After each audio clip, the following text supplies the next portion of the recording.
Assalamualaikum sahabat, ketemu lagi dengan saya Wiwit di Cerita MW. Izinkan kali ini saya akan memasang disclaimer di depan ya, biar nggak ada yang salah paham. Saya juga ingin menyampaikan bahwasannya tujuan saya membuat channel Cerita MW adalah agar saya bisa berbagi cerita dari literatur-literatur yang sudah pernah saya baca. Biasanya literatur-literatur itu saya dapat dari media online.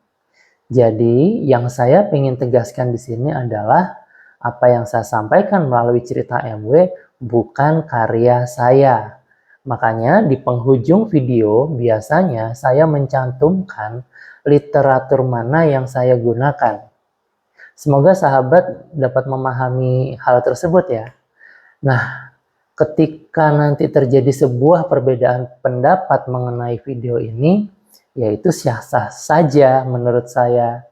Tapi di sini saya hanya menyampaikan apa yang telah saya baca. Yuk, sekarang kita masuk ke materi pembahasan, yaitu saya akan menceritakan tentang tahlilan. Ya, kata-kata tahlil itu berasal dari bahasa Arab dengan bentuk masdar dan fi'il mahdi yang mengandung arti ekspresi kesenangan atau keriangan. Kata ini juga memiliki arti mengucapkan kalimah thayyibah. Apa itu kalimah thayyibah? Kalimah thayyibah adalah la ilaha illallah. Artinya, tiada Tuhan selain Allah. Ini adalah wujud penghambaan kita sebagai seorang makhluk kepada Sang Pencipta. Dan kita wajib hanya menyembah Allah tanpa ada tandingan Tuhan-Tuhan lainnya. Kira-kira seperti itu, sahabat. Tahlil itu juga merupakan zikir. Kalimat tahlil itu sama seperti kalimat takbir. Allahu Akbar. Sama juga seperti kalimat tahmid. Alhamdulillah. Sama juga seperti kalimat tasbih. Subhanallah. Kemudian pengertian tahlil menurut istilah. Kalau tadi menurut bahasa, sekarang menurut istilah. Bersama-sama mengucapkan kalimat thayyibah dan berdoa bagi orang yang sudah meninggal. Dapat disimpulkan bahwasanya tahlil adalah bersama-sama melakukan doa bagi orang yang sudah meninggal. Di mana tahlil itu bisa dilakukan? Bisa di rumah-rumah, bisa di masjid, bisa di musola, atau bisa juga di majelis-majelis ilmu. Harapannya cuma satu, semoga doa yang dipanjatkan diterima Allah. Tahlilan biasanya dilakukan pada hari pertama orang itu meninggal, hari ke-7, hari ke-40, hari ke-100, dan hari ke-1000. Kemudian ke 1 tahun, 2 tahun, 3 tahun, dan seterusnya. Jadi periode 1 tahun itu biasanya kita kenal dengan istilah haul. Makanya sahabat sering dengar haul Bung Karno, haulnya Gus Dur. Nah, haul itu artinya periode waktu selama 1 tahun. Kemudian apa aja sih yang dibaca pada waktu tahlilan gitu ya? Yang pertama puji-pujian terhadap Allah. Kemudian biasanya ada surat Yasin yang menjadi bacaan utama, diiringi ayat kursi, dan lantunan tasbih, tahmid, dan istighfar. Selain untuk kematian, tahlilan dilakukan untuk keselamatan. Keselamatan misalnya kita baru pindah rumahnya kita doakan dengan tujuan kita selamat ketika menempati rumah tersebut. Atau panen raya. Itu biasanya juga kita melakukan tahlilan selamatan, tujuannya adalah untuk mensyukuri atas panen yang sudah diterima. Mungkin juga ada sahabat yang baru lulus dari sekolah atau dari kuliah, maka kan seringkali ya orang tua kita bilang, ya udah kita selamatan aja dulu. Nah, selamatan itu isinya apa? Ya doa-doa itu tadi. Kemudian ada beberapa versi selamatan. Ritual selamatan memang memiliki beberapa versi, polemik dan pro kontra. Kita akan membahas dua versi tentang tahlilan selamatan ini ya, sahabat semua. Versi yang pertama, bahwasanya selamatan tahlilan ini sudah ada jauh sebelum Hindu, Buddha, dan Islam masuk ke Indonesia. Jadi selamatan ini sudah diadakan oleh orang-orang Nusantara pada waktu itu yang memeluk paham animisme dan dinamisme. Menurut paham ini, ruh yang sudah mati itu sangat menentukan kebahagiaan dan kecelakaan orang-orang yang masih hidup. Selain itu, menurut paham ini, orang-orang yang meninggal itu tidak senang untuk meninggalkan alam dunia ini sendirian. Jadi dia pengen ngajak keluarganya. Nah, oleh sebab itu biasanya orang-orang yang kehilangan anggota keluarganya atau yang masih hidup itu melakukan ritual penyembelihan seperti sapi, kerbau, ayam, kambing. Tujuannya untuk apa? Untuk menemani si jenazah itu atau mayat itu di alam baka. Jadi ada temannya, nggak sendirian. Kira-kira seperti itu. Kemudian selain itu, keluarga yang ditinggalkan tadi itu juga akan meletakkan sesaji-sesaji. Agar apa? Agar si ruhnya tidak marah kepada anggota keluarga yang masih hidup. Itu versi yang pertama. Nah, versi yang kedua adalah menengok budaya dan tradisi yang terjadi pada zaman dahulu, yaitu Hindu-Buddha, maka kita mengacu tahlilan ini ada kaitannya dengan budaya Hindu-Buddha tersebut. Maka kita lihat dalam kitab Brahmana yang mengatur tata cara pelaksanaan korban, sajian untuk dewa, dan upacara untuk menghormati nenek moyang. Ada sebuah aturan yang dinamakan yatsna besar dan yatsna kecil. Yatsna besar dibagi menjadi dua. Yang pertama, hafir ya yatsna, dan yang kedua, yomai yatsna. Yomai yatsna adalah upacara khusus untuk orang-orang tertentu. Adapun fahir ya yatsna untuk semua orang. Fahir ya yatsna terbagi menjadi 4 bagian. Yang pertama, Agnideya. Yang kedua, Pinda Pitre Yatsna. Yang ketiga, Caturmasya. Yang keempat, Ahrain. Dari keempat macam tersebut, ada satu yang masih susah ditinggalkan oleh orang-orang Islam pada waktu itu. Jadi meskipun mereka sudah beragama Islam, tetapi budaya Pinda Pitre Yatsna ini masih sangat melekat. Sebenarnya apa budaya Pinda Pitre Yatsna itu?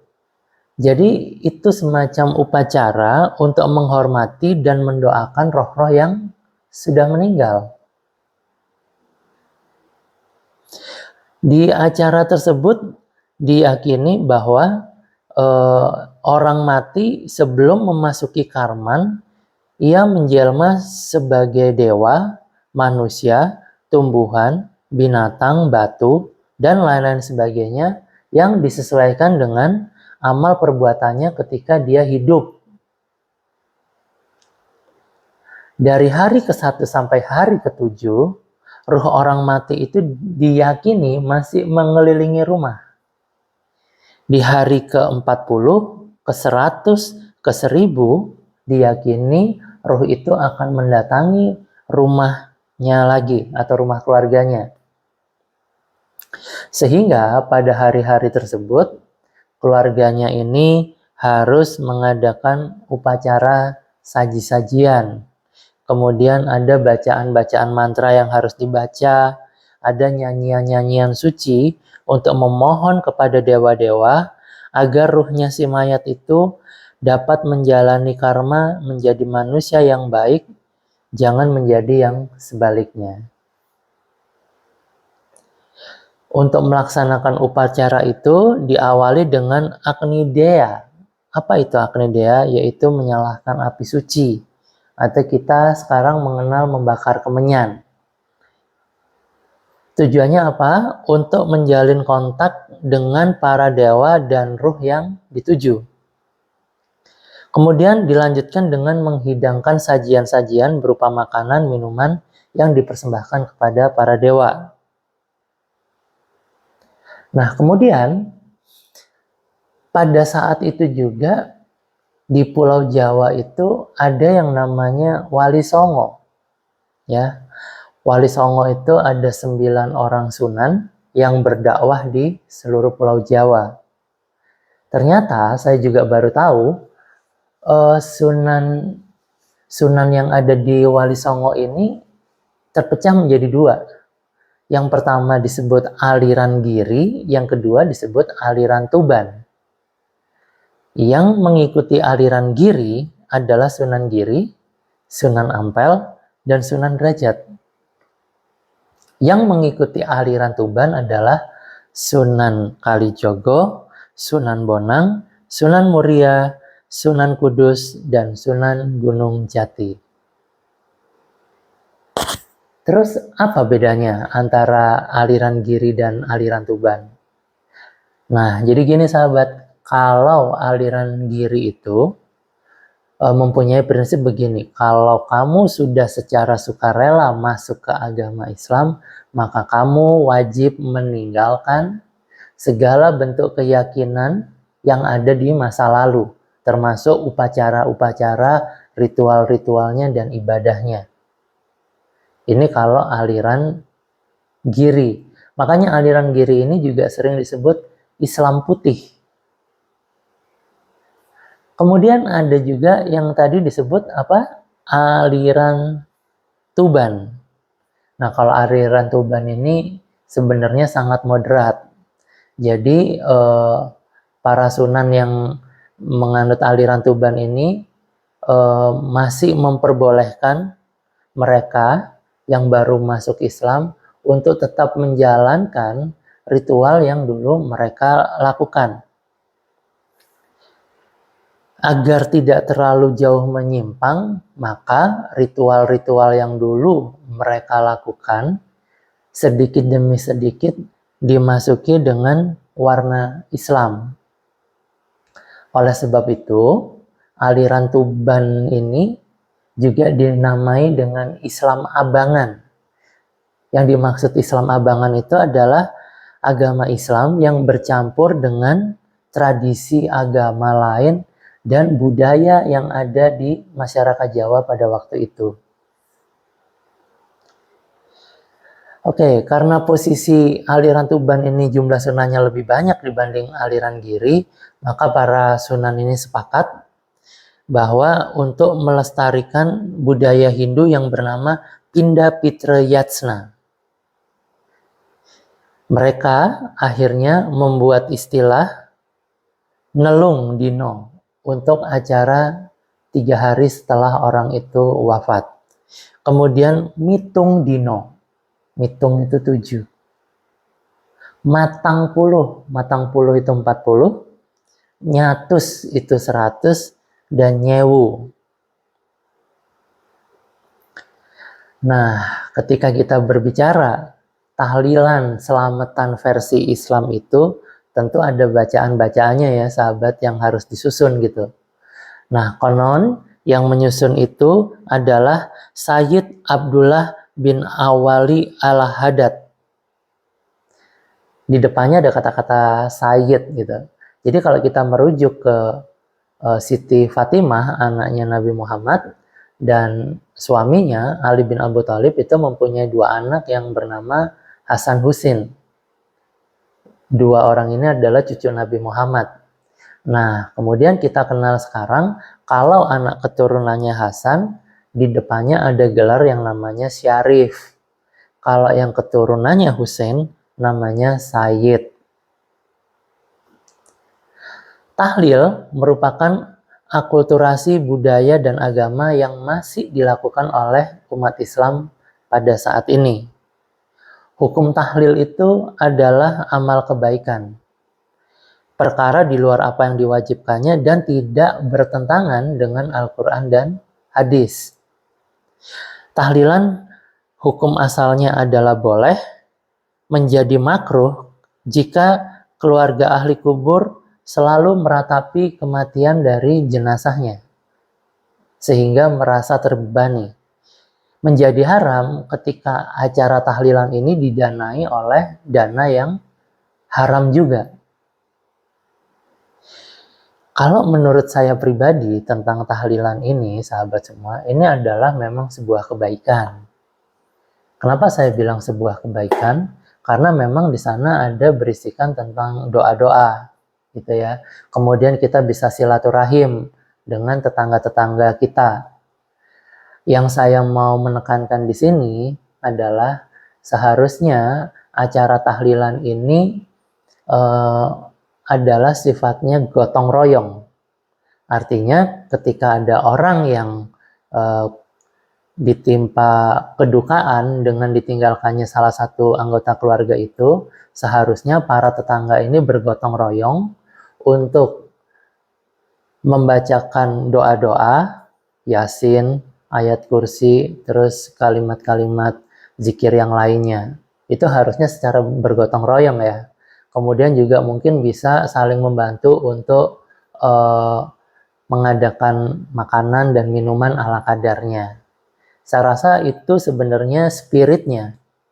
Tapi yang saya temui di hari ini, seringkali semua beban biaya tahlilan itu dibebankan sama orang yang kehilangan anggota keluarganya atau orang yang memang sedang dalam kedukaan ini. Nah, kemudian yang saya perhatikan juga di hari ini, mereka lebih istilahnya membayar sekelompok orang untuk membacakan Yasin, kemudian ayat kursi dan seterusnya. Padahal seharusnya kalau menurut saya itu dilakukan oleh orang-orang yang hadir, yaitu tetangga-tetangganya gitu ya. Nah, sehingga pengharapan saya dengan adanya tahlilan, orang yang ditinggalkan anggota keluarganya itu atau orang yang lagi dalam kedukaan itu bisa terhibur dengan hadirnya kita, dan kita berharap semuanya mampu meringankan bebannya dia, dan kita juga mempunyai satu pengharapan lagi, yaitu doa-doa yang kita munajatkan kepada Allah diterima, sehingga si ruh atau jenazah itu tadi bisa damai di sisi Tuhan. Saya rasa itu dulu sahabat mengenai tahlil. Sorry. Insya Allah kita ketemu lagi di cerita MW berikutnya. Jangan lupa untuk subscribe, like, dan komen ya. Oke, saya Wiwit pamit. Wassalamualaikum warahmatullahi wabarakatuh.